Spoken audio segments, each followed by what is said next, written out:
এরপর প্রশ্ন হলো, আমি একবার হাঁটুতে ব্যথা পেয়েছিলাম, তারপর হাঁটুতে 4টা সেলাই করা হয়েছিল, যার কারণে ডাক্তার নিষেধ করলো পানি জাতীয় কোনো জিনিস দেওয়া নিষেধ। এমত অবস্থায় গোসল ফরজ হয়েছিল, এই অবস্থায় কি করা উচিত?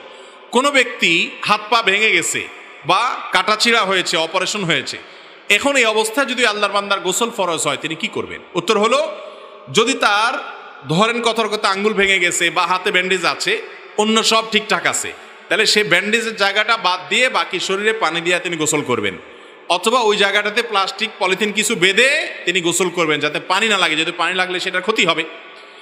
আর যদি এত বেশি জায়গা লেগেছে, কথার কথা বুকে অপারেশন, পেটে অপারেশন, এই জায়গা প্লাস্টিক দিয়ে গোটা শরীর ধোয়া সম্ভব না, এরকম যদি জটিল হয়, তাহলে সেক্ষেত্রে তিনি ফরজ গোসলের জন্য তায়াম্মুম করবেন। কি করবেন? মাটির উপর 2 হাত মেরে মুখ এবং আরবার হাত মেরে হাত মাসে করবেন, তার ফরজ গোসলের কাজ হয়ে যাবে। তায়াম্মুম শুধু ওযুর কাজ দেয় না, গোসলের কাজও দেয়। যদি আপনার গোসল করতে অপারগতা থাকে, তায়াম্মুম করলে গোসল হয়ে যাবে। তবে ওই নাপাক যদি শরীরে লেগে থাকে সেটা পানি দিয়ে অবশ্যই পাক করতে হবে, তারপর আপনি নামাজ পড়বেন।